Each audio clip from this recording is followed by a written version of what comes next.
ቤተሰብ ይባረካል ፍቅር ሲዳብር ሰማይም ደስ ይለዋል ፍቅር ሲዳብር። እንደምን አላችሁ ተመልካቾቻችን? ይህ በየሳምንቱ እየተዘጋጀ የሚቀርብላችሁ ጉልቻ የተሰኘው ፕሮግራማችን ነው።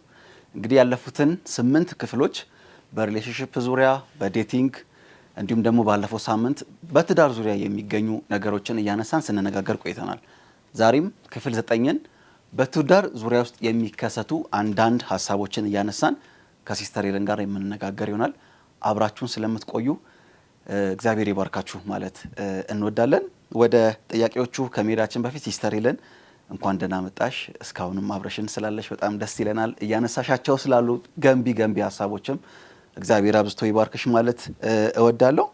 ከተነሱ ጥያቄዎች ውስጥ መካከል ዛሬ ልጠይቅሽ የምፈልገው የመጀመሪያው ጥያቄ እንግዲህ በባለፉት ክፍሎች ላይ ለማየት ሞክረናልና ሪሌሽንሺፕ ላይ ዴቲንግ ላይ ያለው የፍቅር ግለት እና ጋብቻ ውስጥ ከተገባ በኋላ በሁለቱ ጥንዶች መካከል የሚገኘው ግለት ተመሳሳይ ሳይሆን ወይም ደግሞ የተለያየ ሲሆን እንመለከታለን።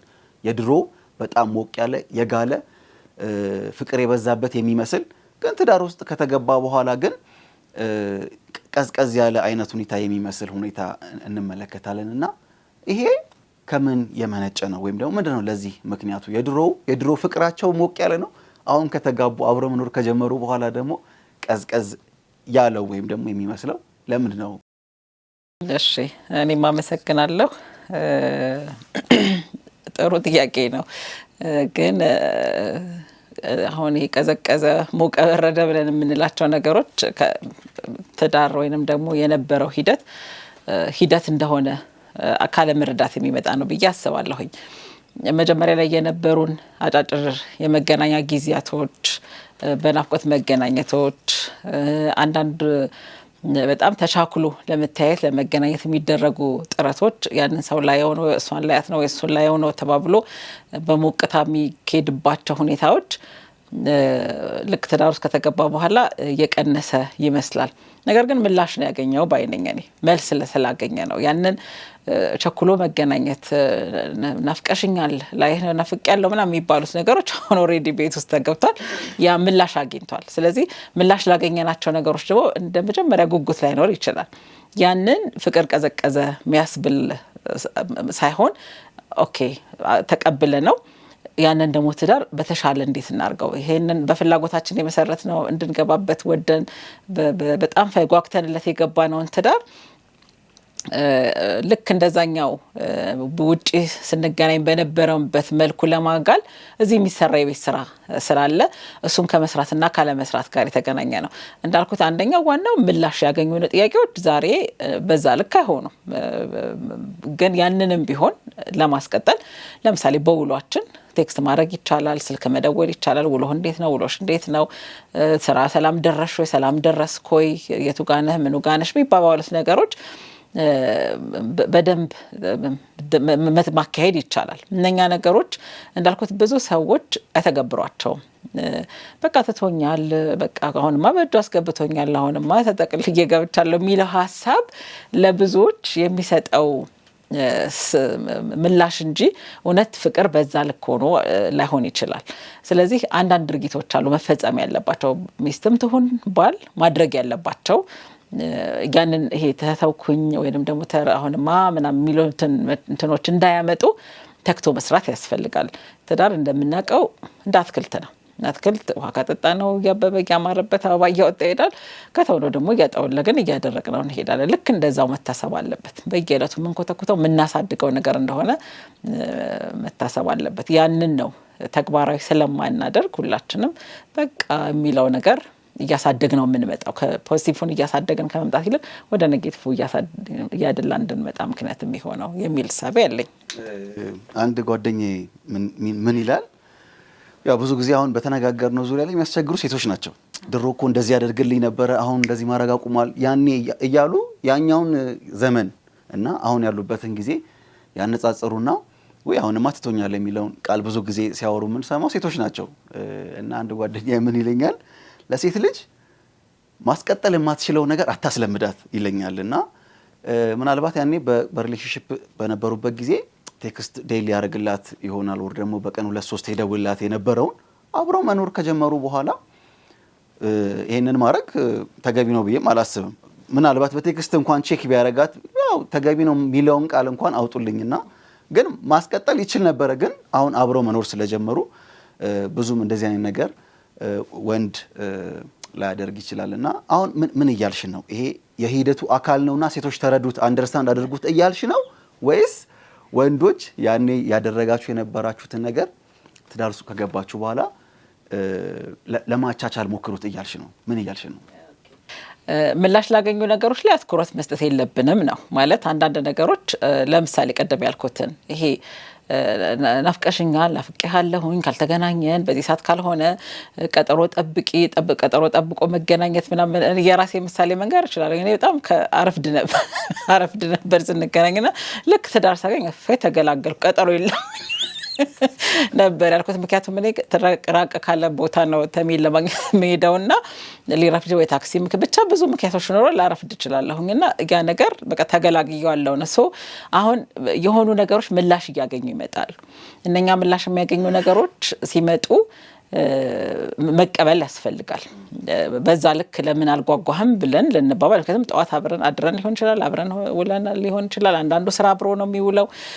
ይሄ ማይነጣጠል በራሱ በቤተክርስቲያናችን ውስጥ ብዙ ሰዎች አብሮ የሚሰሩ ባልና ሚስቶች አሉ በአንድ ቦታ ላይ። ሶ ይሄንን ኤክስፔክት ከማድረግና በቃ ስለጠላኝ ነው ብሎ ከማሰብ አንዳንዶችን ተቀብለን ማሳለፍ ያስፈልገናል።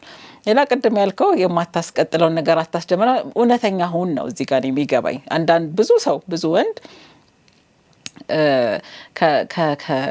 መውደዱንም የሚገልጽበት ሁኔታ ፍቅሩንም የሚያሳይበት ሁኔታ ከአቅሙ በላይ በሆነ መልኮችም ኤክስፕሌን ሊገልጽ ይችላል። ለምሳሌ ውድ ስጦታዎችን በመስጠት ብዙ ገንዘብ ያለው በማስመሰል የሆኑ የሚያደርጓቸው ድርጊቶች እስኪያገኙ ድረስ መወትወት ይሄ ባህሪም አለ አይደል? የወንዶች ባህሪ ብለን የምናውቃቸው ነገር ሴቶችም እኮ የሚናገሩት ካዩዋቸው ነገሮች ሊሆን ይችላል አይደል? ስለዚህ የምትችለውን ነገር ወይንም ደግሞ አንተነትህን እሱነቱን ይዞ መቅረብ ውጤታማ ያደርጋል። ምክንያቱም በፊት ላለማጣትም ሊሆን ይችላል ብቻ ብዙ ከጀርባ ያሉ ብዙ ምክንያቶች ሆነው የበለጠ ኤክስትራ ኤፈርት የበለጠ ጥረት አድርጎ ራሱን አስገልጾ ሊሆን ይችላል። ግን አሁን ቤቱ ሲገባ ኪሴን ታውቀዋለሽ ኑሮዬን ታውቀዋለሽ ለምንድን ነው ሁላ ነገር የምትጠብቂው ብሎ ሊያስብ ይችላል። አንድ ጊዜ እንደውም የሆነ ስልጠና ብዙ ጊዜ ተናግሬው ያውቃለሁኝ። ጓደኛዬ በጣም ግጥም መጻፍ ይችላል አለች አሁን ባሏ ማለት ነው። እና ብዙ ግጥም ይጽፍልኝ ነበረ። ከዛ ትዳር ውስጥ ከገባን በኋላ ግን አንድ መስመር ኮምቢው ጽፎልኝ አያውቅም ብላ የሆነ ስልጠና ላይ የነገረችን ነበረች። በጣም ብዙ ታሪኮችን መናገር እችላለሁ እዚህ ጋር እና እነኛ ሌላ ደግሞ ቢሮአችን ላይ የሆኑ ወንዶች ተመረጡና እስቲ ለሚስቶቻችሁ ለሁሉም 4 ነበሩ ሁላችሁም ለሚስቶቻችሁ ደውሉላቸውና እንደምትወዷቸው እንደምታፈቅሯቸው ነገሯቸው ተባለ። ላውድ ላይ ተደርጎ ሁላችንም እየሰሙ ከዛ አንደኛው ምን ሆነህ አለች። ምን ሆነህ ነው የት ነው ያለኸው ምን ደረሰብህ ብሏት ስለማያውቅ ወድሻለ የሚለውን ነገር ሰምታ ስለማታውቅ በጣም ደንግጣ ስትጮህ ነበርኛ የሰማናት። ሌላው ደግሞ ምን ተገኘ ዛሬ ምን ሰማህ ይሄን ሁሉ ቀን ሳትል ዛሬ መተበማል ያለችበትን በጣም የሚገርመኝ እንተናልና የምናደርጋቸው ድርጊቶች እኛነታችንን የሚገልጹ ይሄ በእውነትነት ላይ የተመሰረተ እግዚአብሔርን በመፍራት ላይ የተመሰረተ ትዳር እንዳልነው እግዚአብሔር ያቋቋመው ተቋም ነው። እግዚአብሔር ልናስከብርበት የምንሄድበት ተቋም ነው። ልጆችን ዘር የምንተካበት መጀመሪያ በጣም ብዙ ተነጋግረናል አይደል?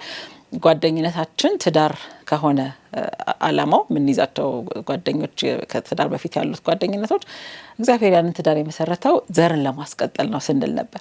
ያ የሚቀጥለው ዘር የእግዚአብሔር ዘር ነው። የእግዚአብሔርን ዘር ደግሞ ለማስቀጠል የምንከባበር መዋደዳችን ሁሉ የምንገላለጽ ፍቅር የምናሳይ ሰዎች መሆን ስንችል ብቻ ነው ያንን ነገር ማድረግ የምንችለው።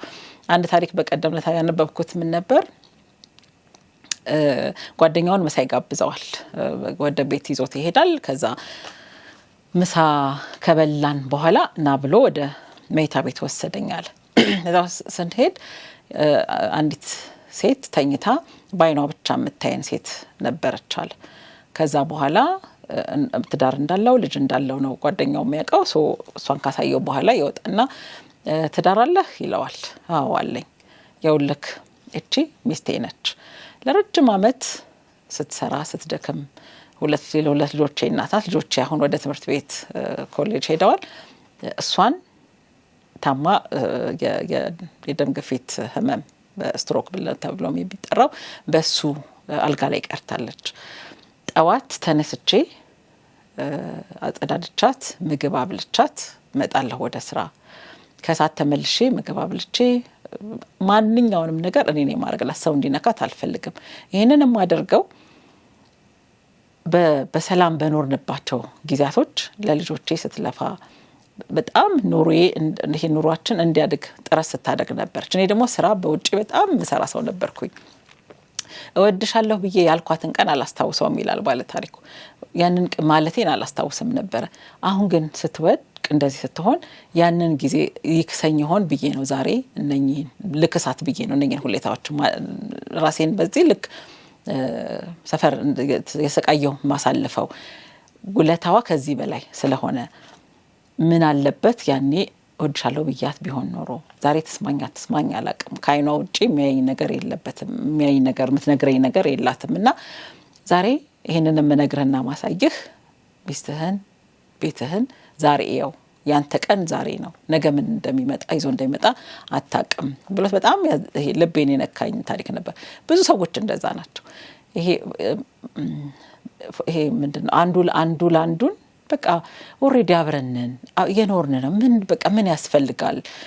ይሄ ምለፋው ምኖረው ምን ምለው እኮ ለዚህ ላንቺ ነው ላንተ ነው የሚሉት ነገሮች ይሄ ፎር ግራንትድ ነው ብለን የምንለው ነገሮች በቃ አለ ኦሬዲ አለሁኝ ይሄን ሁላ ማረገው ለዛ ጉዳይ ነው ለዚህ ኑሮ ነው ብሎ የሚወስዱ ሰዎች ናቸው። እንግዲህ ብዙዎቻችን በዛው ስለምናልፍ ይሄ ትዳር እንደ ድሮ አይደለም እንዲሆነ ቀዘቀዘ እንዲህ አለ እየተባለ ትርጉም እንድንሰጠው የምናደርገው።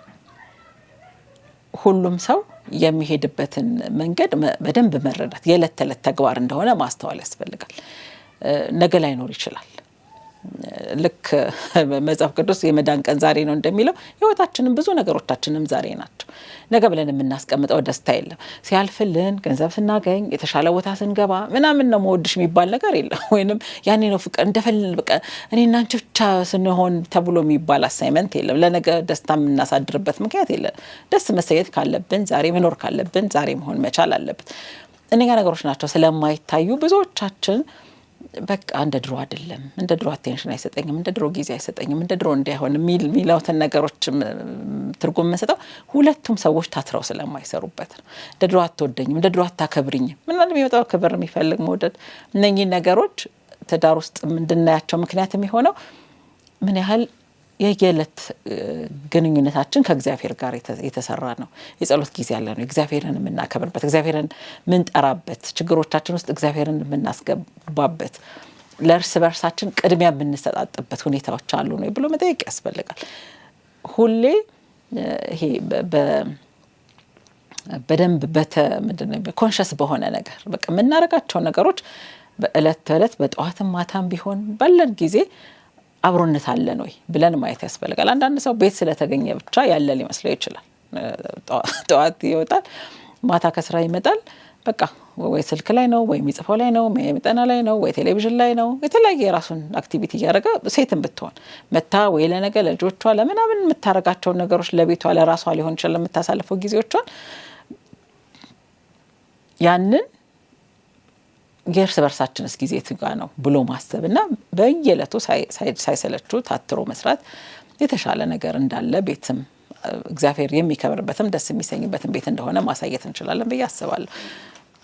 እግዚአብሔር ይስጥልን ሲስተር። እንግዲህ መጨረሻ ላይ ስታወሪ ከተረዳሁት በተለይ ደግሞ ከነገርሽን ታሪክ አኳያ የገባኝ ነገር በዚህ ሂደት ውስጥ እንግዲህ የሚቀንሱ ነገሮች አሉ። ሂደት ያልሻትን ቃል ወድጃታለሁና ልክ ጋብቻ ውስጥ ሲመጣ የሚቀንሰውን ነገር ባይቀንስ ምንም እንኳን ያኛው ላይ ሪሌሽንሺፕ ላይ የምርጫ ቅስቀሳ በምንለው በጣም ወንዶች በተለይ ሮማንቲክ ለመሆን የማናረጋቸው ጥረቶች የሉምና ያኛውን ሙሉ ለሙሉ ባናቋርጥ እንኳን ማስቀጠል እንዳለብንና ባሉት ጫናዎችም እንግዲህ የሚቀንሱ ነገሮች እንዳሉ ሴቶችም አንደርስታንድ እንዲያደርጉ የሚል ሐሳብ አንጸባርቀሻል ይመስለኛል። አዎ መጨመርም እችላለሁ።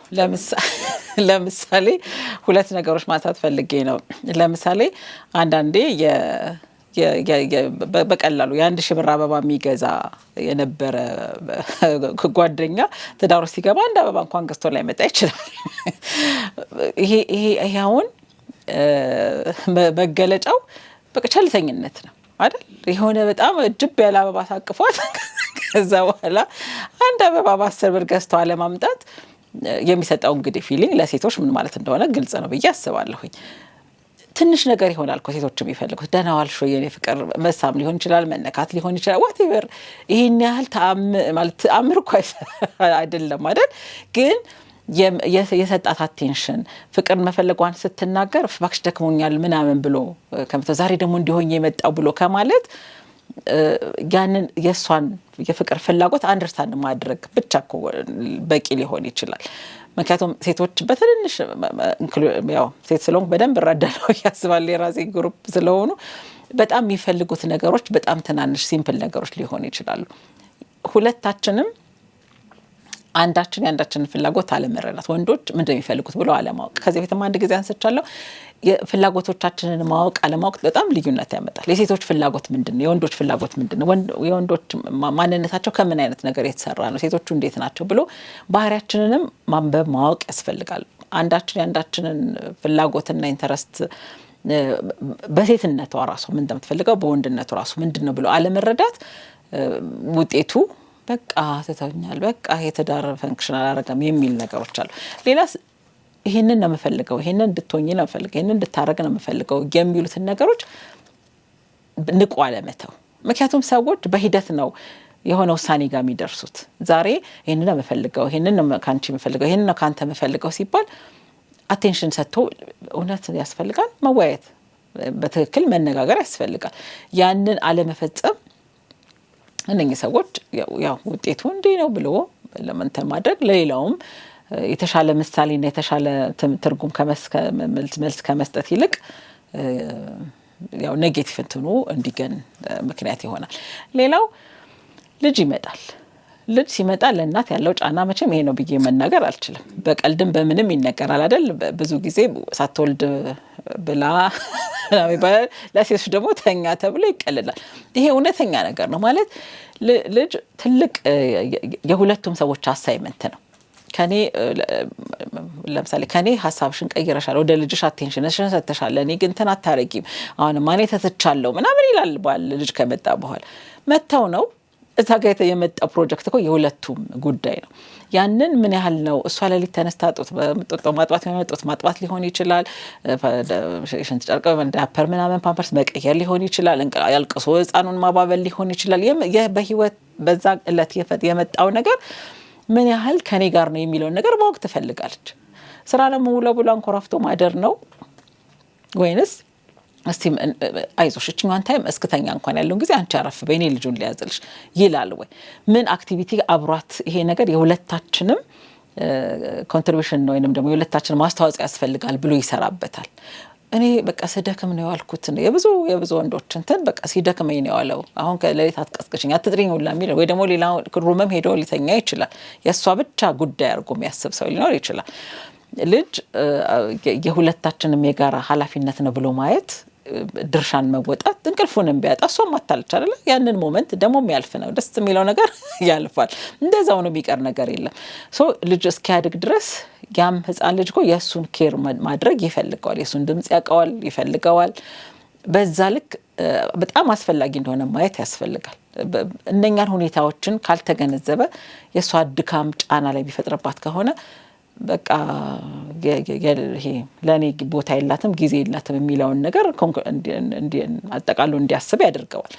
ያንን ነው እንግዲህ የቱጋ ነው ኃላፊነቴ፣ ምን ድርሻ አለኝ፣ ምን መስራት አለብኝ የሚሉትን ነገሮች አንዱ ያንዱን ሸክም እንዴት እናቀለው። ምንድነው ይሄ ያን ሰው አይነጋገርም። ችግሩ የሚፈልገውንም ነገር አይናገርም። ምን ደስ ይበለው ምን ደስ አሰኘው ሙላ ላይታወቅ ይችላል። በቃ ብለው ሰላም ደር ይሁንላል ሊሆን ይችላል፣ ወይ ደናዋል ሊሆን ይችላል። እና ተቀራርቦ ደስታንም ፍቅርንም ሀዘንም በደንብ ማውራት ነገሮችን ያቀላል ብዬ አስባለሁ። በጣም አሪፍ ቆንጆ አርግሽ ነው አብራርተሽ የገለጽሽልንና እግዚአብሔር ይባርክሽ ማለት ወዳለው ሲስተር ይለን። እንግዲህ ባለፈው ሳምንትም ስናገር ነበረ፣ ዛሬም እደግመዋለሁ ተመልካቾቻችን ይሄን ሐሳብ በደንብ እንዲይዙልን ስለምፈልግ ማለት ነው። እሱ ምንድነው በተለይ ያላገባን ሰዎች ትዳርን የምናስብበት ወር ደግሞ የምናስቀምጥበት የሆነ የተለየ እይታ አለን። ቲክቶክ ላይ እንደምናየው ወር ደግሞ ፊልሞች ላይ እንደምናየው በተለይ ደግሞ የፍቅር ፊልሞችን የምናዘውትር ሰዎች ትዳር በቃ አልጋ በአልጋ የሚጣፍጥ ማር የሚያፈስ አይነት አርገን የምናስብ በጣም ብዙ ሰዎች እንዳልን አውቃለሁና ትዳር እንደዛ እንዳልሆነ በደንብ እንዲገነዘቡ ስለምንፈልግ ከዚህ በመቀጠል ትዳር ውስጥ በጣም የሚስተዋሉ ችግሮች ብለን ያሰብናቸውን ነገሮች እናነሳለን። ከላይኛው ጋር በተወሰነ መልኩ የሚያያዝ ወይም ደግሞ ትዳርን እንዲቀዛቀዝ አልፎም ተርፎ ደግሞ ወደ ከፋው ወደ ፍቺም እንዲያደርስ የሚያደርጉ ችግሮችን ነው እዚህ ላይ የምንመለከተውና የመጀመሪያው የተግባቦት ችግር ወይም ደግሞ የላክ ኦፍ ኮሚኒኬሽን የሚባለውን ትዳር ውስጥ ከተገባ በኋላ በደንብ ሲንጸባረቅ እንመለከታለንና ተመልካቾቻችን እንግዲህ ትዳር እንደምናስበው ወይም ደግሞ ሪሌሽንሺፕ ላይ እንዳለው ሁሌም የሚጣፍጥ ሳይሆን ከዚህ በመቀጠል የምንዘረዝራቸው ችግሮች ሊንጸባረቁ የሚችልበት ተቋም እንደሆነም እንድታስቡት እንፈልጋለንና እስቲ በመጀመሪያው ችግር ላይ እናውራ። በተለይ በአብዛኛው ትዳሮች ላይ ሊከሰት የሚችል ወይም ደግሞ ተከስቶ ያየ ነው ችግር የተግባቦት ችግርን እንዴት ትገልጫለሽ? እንዴትስ ልንቀርፈው ወይም ደግሞ ልንፈታው እንችላለን? እሺ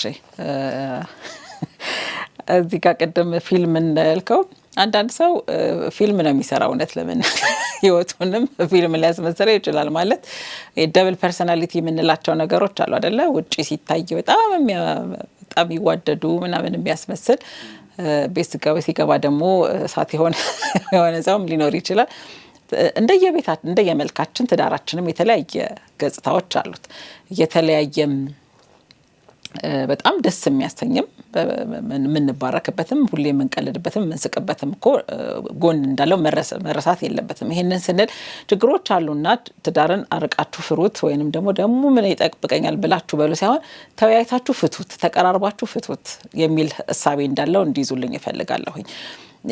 ችግሮች ስላሉበት እና ምን ይሁን እንተው እናርቀው ነው ወይንስ ችግሮቻችንን እንዴት አድርገን እየፈታነው እንሂድ ነው።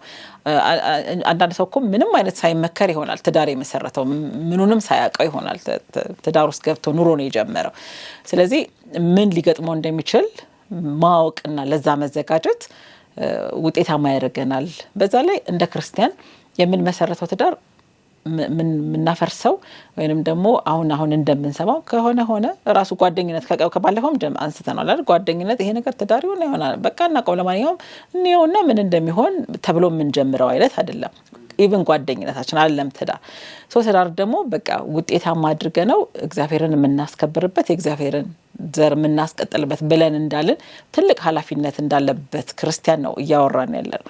እነኚህ የሚገጥሙ ችግሮች ተግዳሮቶቻችን ከእግዚአብሔር ጋር ሆነን እንደምንፈታው እርግጠኞች ሆነን እንድንገባበት እንድናስተውለውም ነው። ለምሳሌ አሁን አንተ የመጀመሪያ ነሳው ተግባቦት ችግር ነው፣ ኮሚኒኬሽን ፕሮብሌም ተብሎ በተለያየ ሁኔታዎች ላይ ይነሳል። ለምሳሌ በጣም በተዳከምንበት ውሏችን አድካሚ በሆነበት ሰዓት ላይ አንዳችንን ይሄን አጠፋሽ ይሄን አደረክ ብንባባል ጊዜው ነው ወይ ያንን ለመነጋገር ያንን ለመጨቃጨቅና ለመቆጣጣት ጊዜው ነው ወይ? መቼ ነው መነጋገር ያለብን?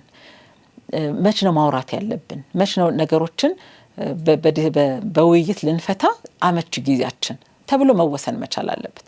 አንዱ በራሱ ኑሮ አጥዞት መጥቶ እንደገና ቤት ጫና ሲመጣበት ይሄ ነው አንዱን መረዳት ያቅተዋል ብለን የምንለው። የዛን ሰው ሁኔታ ማወቅ ያስፈልጋል። እንደውም አንድ የጋብቻ እንትን የምታስተምር ሴት የሆነ ጊዜ ስትል ምን አለች?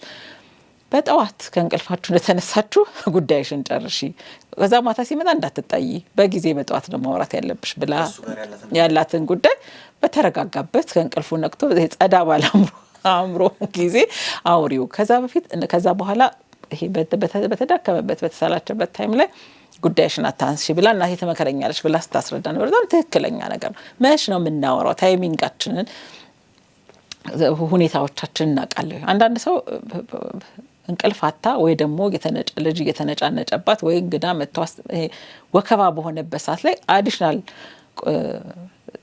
ጸብ ወይንም ደግሞ ይሄ ለምን አልሆነ ወይ እንዴት ተፈጠረ ወይ ምናምን የሚሉት ነገሮች ሲመጡ ያንን ሰዓት ላይ አንድ ሰው በሰላም ያናገረኛል ብሎ ማሰብ ነገሩንም ያስተካክለዋል ብሎ ማሰብ ስህተት ነው። ስለዚህ ጊዜያችንን ማወቅ አንዱ ምን ሊል ነው የፈለገው ካልገባን ምን ለማለት ነው የፈለገው እኔ ገባኝ አንተ ያልከው ይሄ ነው አንቺ ያልሽው ይሄ ነው እንደዛ ነው ማለት የፈለግሽው ተብሎ መነጋገር ያስፈልጋል።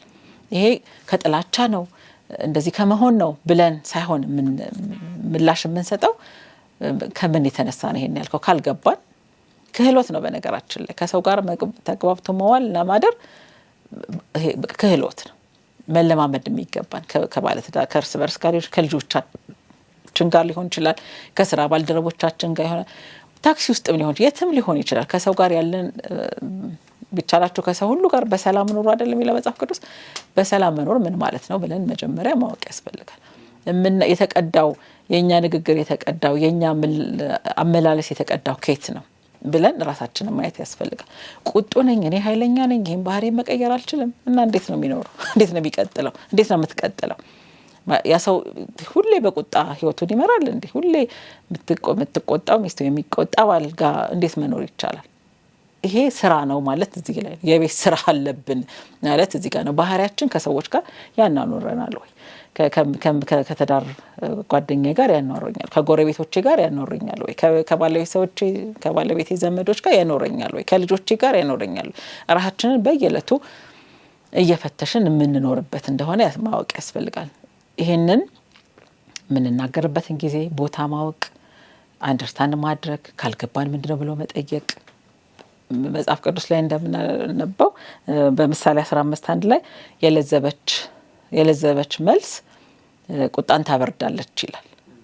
ያበደ እንኳን የመጣን ሰው ቆቆስ ተረጋጋ ምንድነው ብትሉት እየበረደ ነው የሚሄደው። እዛ ላይ እሳት ከጨመረለት ግን መጨረሻው አያምርምና በሁሉ ጊዜ ይነሳል። ግን የምንነጋገረው ጉዳይ ትዳራችንን ለማስቀጠል ነው ወይስ ለማፍረስ ነው? ምንድነው የምንፈልገው ከዛ ቁጣና ከዛ ጸብ ከዛ ንግግር ምንድነው የፈለግነው? ማሻሻል ነው ወይስ ማፍረስ? አንዳችንን ማንቋሻሽ ነው ወይስ የተሻለ ሰው ለማድረግ ነው? ከመናገራችንና ያን ሰው ጋር ከማድረሳችን በፊት ምንድነው የምፈልገው ይሄንን ነገር አስተካክል ስል ከተስተካከለስ ብሎ ውጤቱን ማሰብ ያስፈልጋል። አለበለዚያ እንዲሁ ላታካራ ከሆነ ግን ትዳር እንጆይ ደስ የምንስተኝበት ቦታ ሳይሆን ደግሞ ወደ ቤት ሊሄድ ነው ደግሞ ማምን ይመጣል ማለት ነው። በጣም አሪፍ መልስ ነው። እንዲሁም ስትናገሪ ያው እኔ በዙሪያዬ አብዛኞቹ ጓደኞቼ ባለትዳሮች ናቸውና እና አንድ ባለትዳር ጓደኛዬ ምን አለኝ ይሄንን ችግር የተገነዘበ ባለትዳር ማለት ነውና ለሌሎቻችሁም ልምዱ ይጠቅማል ብዬ ስላሰብኩ ነው የጓደኛዬን ልምድ ምነግራችሁና ሁሌ አለ ከባለቤቴ ጋር ልጆቹን ቁጭ አድርጎ ቤት ማክሰኞ ይወጣሉ። በቃ ወይ ራት ይበላሉ ወይም ደግሞ ሻይ ቡና ብለው የራሳቸውን ጊዜ ብቻ አሳልፈው የሚመጡበት ቋሚ ጊዜ ማክሰኞ እንደመደበ ነግሮኛልና ይሄ ሲስተር ሄለን ከነገረቻችሁ ሌሎች በተጨማሪም ሌላ ጥሩ መፍትሄ ይሆናል ብዬ አስባለሁና የግል የሆነ ጉዳይ ቢኖራችሁ እርስ በርስ ልክ እንደዚህ ጓደኛዬ ማለት ነውና ቢኖራችሁ የተሻለ ነው። ይሄንንም ችግር ለመቅረፍ ወይም ደግሞ በደንብ ለማቃለል የሚጠቅም መፍትሄ ነው ብዬ አስባለሁ። ወደሚቀጥለው ሌላ ችግር በአብዛኛው ትዳር ውስጥ የሚገኝ ችግር ብዬ ማስበው እንዲያውም ሪሌሽንሺፕ ላይ እያለ የሌለ ትዳር ውስጥ ሲመጣ ግን ሊከሰት የሚችል ችግር ብዬ መጥቀስ እችላለሁ። እሱ ምንድነው?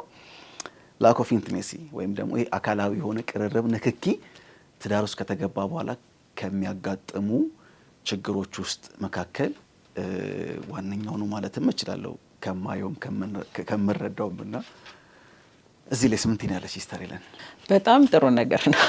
ከበፊቱም በፊት አንስተናል። ጓደኛ ማቾች ሆናችሁ የምትነካኩት ምንድነው አብራችሁ የምትተሻሹት በእናም ያለን ፈጽሞ አቮይድ መደረግ አለበት። በአደባባይ ተቀመጡ እንደዚህ ሁኑ አትሊስት ቀረረባቸው ወደ ሌላ ክፋት እንዳይዳረጋቸው የምንከላከልበትን ወሬ ስናወራ ነበር። አሁን ደግሞ እንግዲህ በተቃራኒው ማለት ነው ይሄ አብሮ ያለን አካላዊ ንክኪ በጣም የሚያድግበት እና የሚዳብርበት ሁኔታዎች መሆን እንዳለባቸው እንረዳለን። ይሄንን ስንል መስመር የሳተ ሰዎችን አቴንሽን የሚስብ እንደ ባህላችንም እንደ ሃይማኖታችንም ደስ የማይሉ ለምሳሌ ደስ የማይሉ መንገድ ላይ መሳሳም ምናምን እንደ ባህል ማንቀበለው ሁኔታዎች እንዳሉ ታሳቢ በተደረገ መልኩ ግን እጅ ለእጅ መያዝ ሊሆን ይችላል፣ ተቃቅፎ ማውራት ሊሆን ይችላል። ዋቴቨር ይሄ አካላዊ ንክኪያቸው ጤናማ በሆነ መልኩ ቢተገበር ጥሩ ነው ብለን እንላለን። አንድ ምሳሌ ልላችሁ እችላለሁኝ። በጣም የመጀመሪያ ልጃችን ትንሽ ሆና ጠዋት ስንወጣ ከቤት ተሜ ጉንጬን ስሞኝ ይወጣ ነበር እና አንድ ቀን ተጣላን። ከዛ ስንጣላ ጸጥ ብሎ ወጣ እሱ።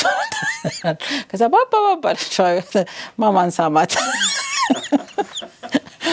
ስታይ ስለነበረች እንትን አለችና በጣም ነው ሁሌ አብሮ ይስጣል። ይገርመኛል ማለት እንደዛ ኦብዘርቭ እስኪደረግ ነበር ብዬ እላለሁኝና ኤኒዌይስ ምን ለማለት ፈልጌ ነው እነኚህ አንዳንድ ይሄ ለልጆቻችንም መቼ ምን መደረግ አለበት የሚለውን ነገር ለማስረዳትም ሁሌ በድብቅ ሁሌ የሚሳሳሙት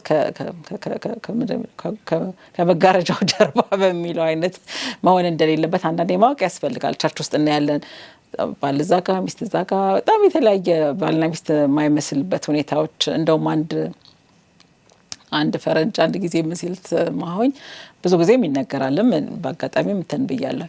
የአፍሪካውያን ባልና ሚስቶች ያው የሚለዩት ባልና ሚስት ሲሆኑና ሌላ አይነት ሪሌሽንሺፕ ያላቸው ሰዎች ሲሆኑ ባልና ሚስት ከሆኑ ባል ከፊት ሚስት ከኋላ ትከተላለች። እኛ በእርግጠኝነት ባልና ሚስቶች ናቸው አለ። ጎን ለጎን ከሆነ ግን ሌላ አይነት ሪሌሽንሺፕ ያላቸው ናቸው ሲል ነበርና እንዲህ መሆን የለበትም። አትሊስት ይሄ አካላዊ ቅርርብ እኮ አንዳንዴ አንዱን ኮንፈርት ይሄ በቃ ደስታ የሚሰጥበት ረፍት የሚሰጥበት አይዞህ አለሁልሽ የሚባባሉበት መገለጫ ያላቸው ናቸውና በዛ መልኩ መቀራረብ አለባቸው የሚል ሐሳብ ያለኝ። ሲቀጥል እነኛ አካላዊ እንትኖች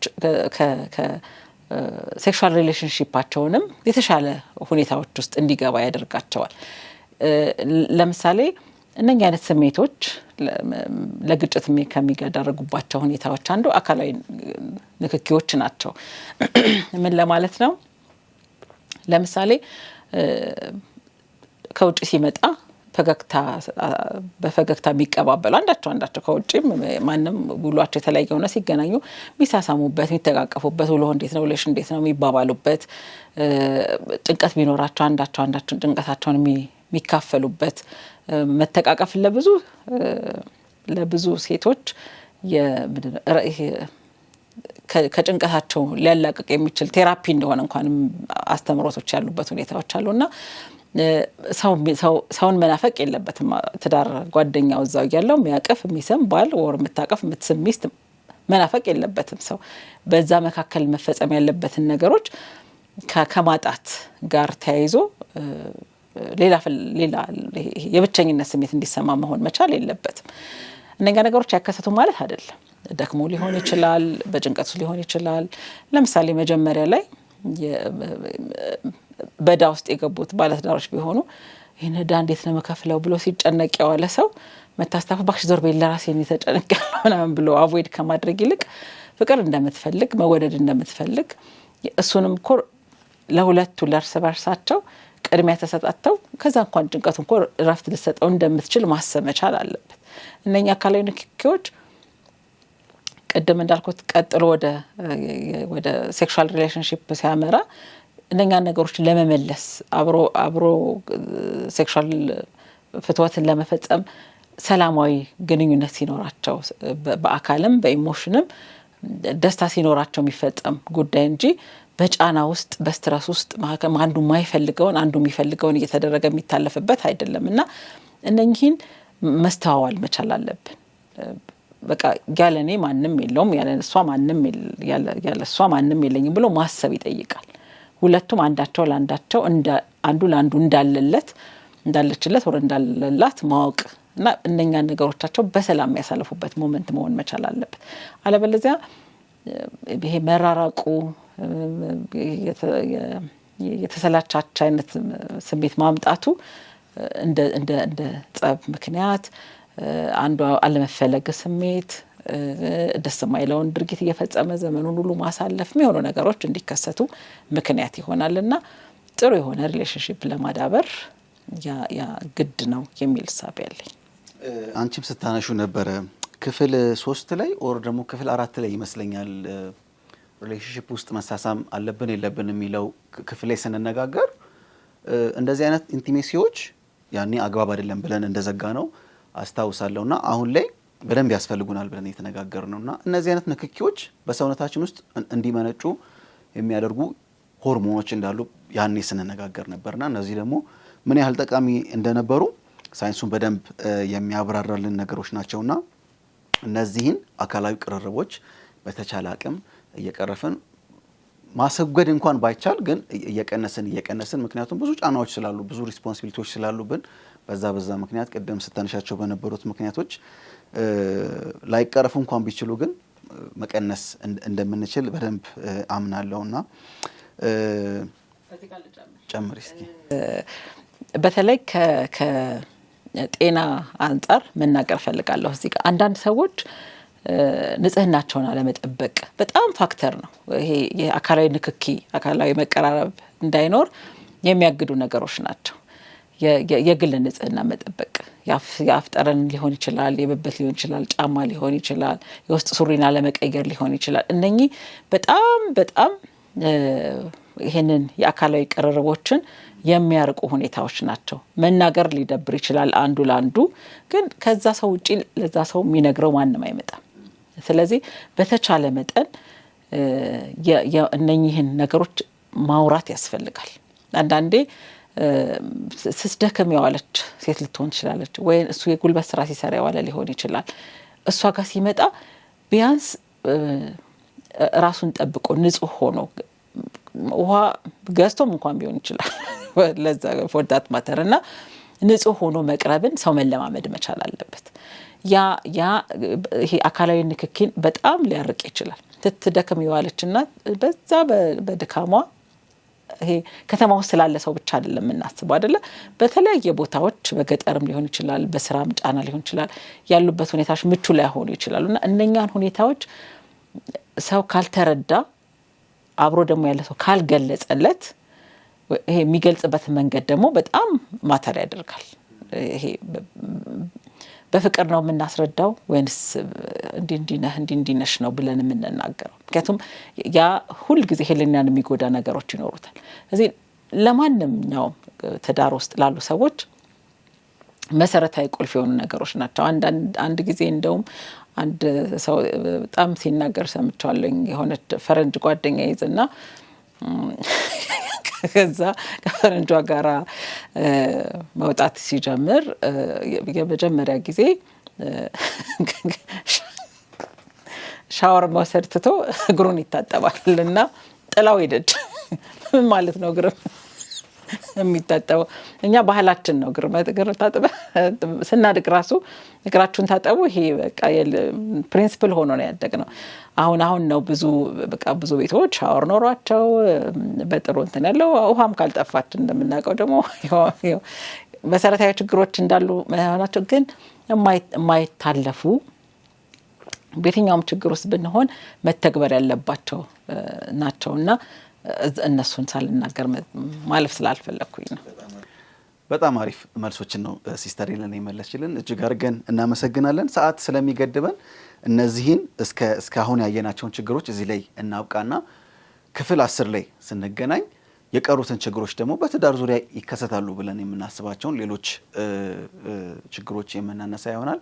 ተመልካቾቻችን ክፍል 9 ይህንን ይመስል ነበረ። ሐሳብ፣ አስተያየት፣ ጥያቄ ካላችሁ በስር በመናስቀምጥላችሁ አድራሻ ላይ ጻፉልን፣ ንገሩን። የእናንተን ሐሳብና ጥያቄ ደግሞ ይዘን ተመልሰን ወደ እናንተ የምንቀርብ ይሆናል። ስለነበረን ጊዜ እጅግ አድርገን እናመሰግናችኋለን።